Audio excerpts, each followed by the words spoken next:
O kaya inabi kayo sa airport, sampalin na sila'y dala mga baril, oh. Isa galing sa akin. Anak, mga sulod nila sako.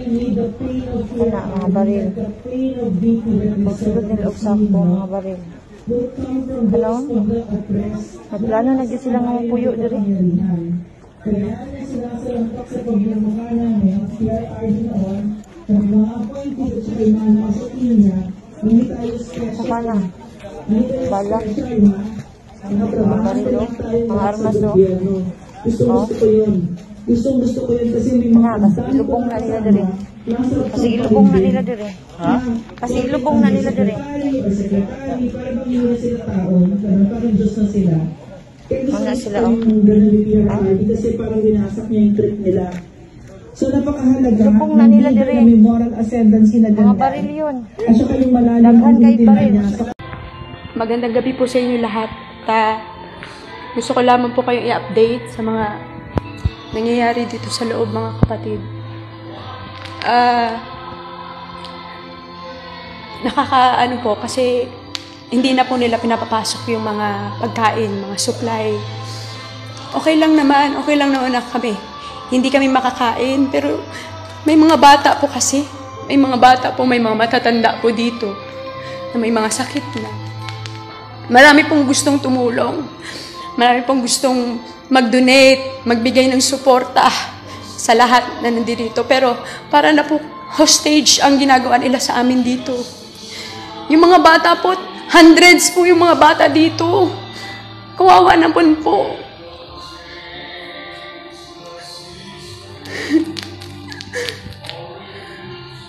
Kaya yung iba nagtatanong, bakit hindi nyo isuko si pastor? Bakit tinatago ninyo? Ngayon alam nyo na kung bakit. Kung bakit hindi nagpapakita si pastor. Kasi walang word of honor ang gobyernong ito. Wala po talaga silang law na sinusunod. Nakikita nyo po sa lahat ng videos ngayon, updated po kayo sa nangyayari dito sa kingdom.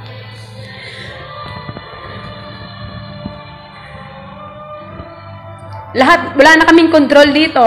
Sa scanner namin, ayaw nilang ipa-scan yung mga pinagpapasok nilang, hindi namin alam kung anong pinagpapasok nila dito. Tapos doon sa basement, hindi kami pwedeng pumasok, sila lang ang pwedeng gumalaw doon. Malay ba namin kung ano yung pinagpa-plant nila doon? It's not what we are hoping, mga kapatid. We want peace over here. Sabi nila magiging maayos ang pag-search nila. Pero anong nangyayari? You are already evading our place. Our property. This is ours. Hindi ito sa inyo. Hindi ito sa mga PNP. Hindi ito sa iyo, Tore. At sa kung sino pa man nag-uutos sa inyo dyan. Yung mga bata dito, anong kakainin ng mga bata? Wala kayong pakialam. Marami ng buhay yung nawala.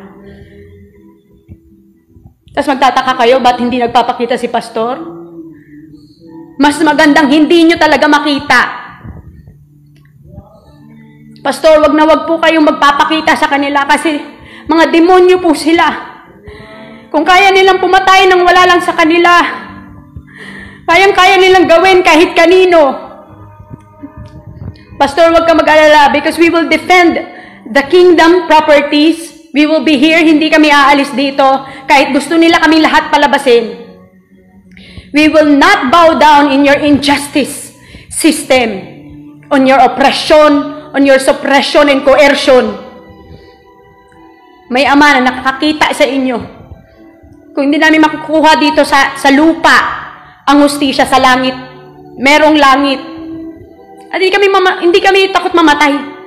Actually, dito kami nagbabantay mismo sa kung saan gusto nyong i-implant yung bomba ng sinasabi ninyo at gusto nyong pasabugin dito para lang punuhay sa mga heartbeat na narinig ninyo, mga walang kakwenta-kwenta. Ang bubuti namin sa inyo dito, pinapakain namin kayo, mga kapulisan. Tapos ngayon, yung supply na mga pagkain na para sa mga workers, sa mga batang nandito, pipigilan ninyo. Anong balak niyo? Papatayin niyo kami dito? Papatayin niyo yung mga batang umaasa?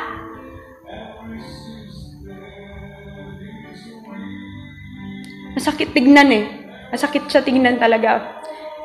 Heartbreaking in our part. Walang kaabog-abog. Gusto niyong i-invade ang property? Wala kayong contribution dito.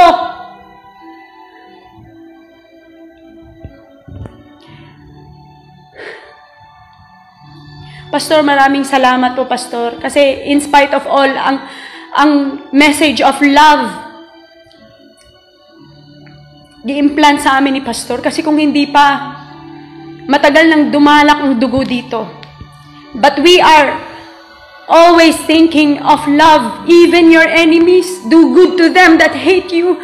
Yan ang inimplant sa amin ni Pastor.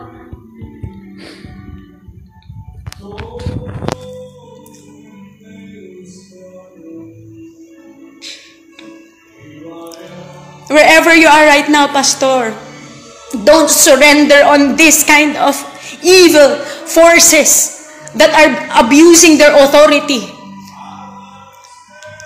We know that millions of angels are backing us up here in the kingdom, and we will never waver our faith. We will stand by the Son's side forever. Not just us, but the whole supporters of the Kingdom Nation. Maraming salamat po sa pagsuporta. It's just a short clip. Hindi ko lang talaga makaya na hindi magsalita. I just want to voice out, mga kapatid. Mga kababayan, maraming salamat po sa lahat ng sumuporta. Pasensya na po kung hindi po makapasok yung mga sinusuporta nyo, pagkain, tubig, at kung ano-ano pang medical na gusto nyong ihatid dito. Pinipigilan po ng mga demonyong ito. But we know that we are always in the winning side. May milagro, may mercy ang Ama sa ating lahat. And we are hoping for the mercy that the Father will intervene in this very moment sa aming spiritual battle, mga kapatid. We know that the Father is always there. Salamat po. Naka-helmet mo, paano mabasag ang ulo ninyo? Oh. Tingnan mo. Oo. Yan ang basag ang ulo ng tao namin, no? Dinalo yan. Paano nabasag nga naka-helmet mo? Ba't buwat, dapat mong istorya? Kamu pa'y luoy. But-buton lagi ninyo. Nag-construction nila, sir, oh? Sir, ito sir, videohan mo sir. Kagagawa ng banyo sir, oh? Sige, sir. Kamu may nisulong. Sir, videohan nyo muna sir. Sir, kami nagsulong dila, sir. Sir, Kami biyak yung mukha ng trupa namin, sir. Inyo nga, nasa laki, kamu may nagsulong. Kasalanan namin, sir. Oo, Thank you, sir, yes. Thank you, sir. Thank you, sir. Ma'am, sir, construction po dito, ma'am, sir.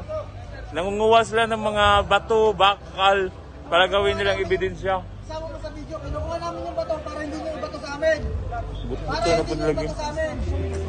Para hindi May construction po dito, ma'am and sir. dami ng ulo ng tropa na nabasa. Ma'am and sir, construction po dito. Basag ang ulo ng tropa kasi pinalo ng tubo. Kinukuha niyo yung pang-construction ng mga gamit dyan. May construction po dito, ma'am and sir. Ngayon, kinukuha nila lahat ng mga bakal para sila maging kawawa. Ang dami nila kinukuha, oh. Nangunguha ng mga ebidensya.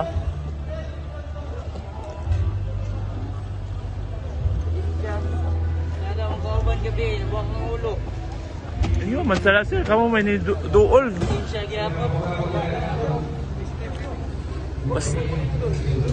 Oh, gipangwatanan mga bakal. Mga hollow blocks gipangwa. Para may ebidensya daw sila. Oh, ayan. Pati ganyan, oh. Sila man duol. Grabe sila, oh. Nanguha sila mga bakal bato, tapos mula ebidensya nga, gilabayan daw sila bato. Na sila manigduol. Asa naman yung tolerance, sir? Asa naman yung to serve the people, sir, and protect? Pero kamoy gabinuang. Oh, nanguha, dagang kay bakal, oh. Klaro kayo na. Nasa construction ninyo, sir. So, wala na respeto mga pulis, sir. Gipangwang bakal para ibunal daw sa muang. Oh, sige. Buto ninyo. Mato, wala kami namato, sir. Mga buang-buang mo. Yun, nabuak lang, namatay mo nga, sir.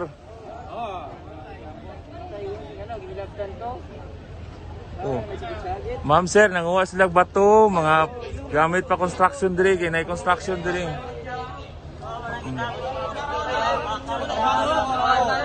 Oh, nasuko na sila kay sakpan man nilang gibuhat, nasuko na sila.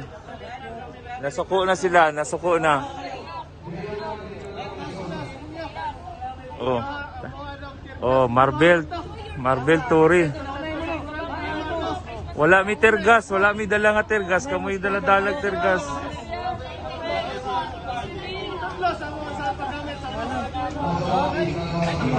Buto ni mo, sir. So mga bastos ang mga polis karon, mga sir, mga bastos. Tanawan nanguha sila mga ebidensya o para gamiton nila. So mga bastos kay sir, ipanguha mga bakal para gamiton nila ebidensya. Oh. So mga bastos talaga sila, ma'am and sir. So ganyan yung utos ni Tory. Yung mga baril po sila. On thee, and overtake thee, if thou shalt hearken unto the voice of the Lord thy God. Blessed shalt thou be in the city, blessed shalt thou be in the field, blessed shall be the fruit of thy body, and the fruit of thy ground, and the fruit of thy cattle. Blessed shall be thy basket and thy store. Blessed shalt thou be when thou comest in, and blessed shalt thou be when thou goest out.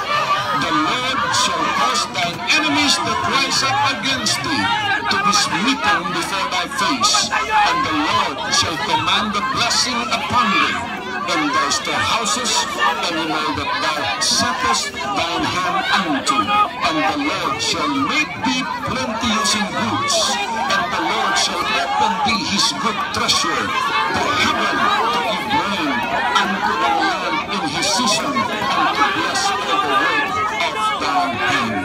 Itong unang bahagi nito ng mga sinabi ng Panginoon ay para sa lahat ng kanyang mga anak.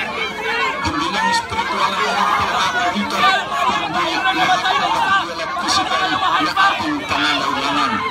Mga kapatid, ang lahat ng Padaan ninyo, ambulansya yan! ibinigay ng Diyos dito para sa mga kasalanan. Sino gumawa ng ginto? Ambulansya yan! Pumasok kayo sa loob ng ambulansya, mga tanga! Alam niyo ginawa ng Panginoon yan, hindi upang ang magpamasa ay yung nawala ng Diyos. Papasukin nyo! Sumabay kayo sa ambulansya! Sa iyo, na anak niya. Ginawa niya ang katawan, and the design of that body is for that body to be held in the legs.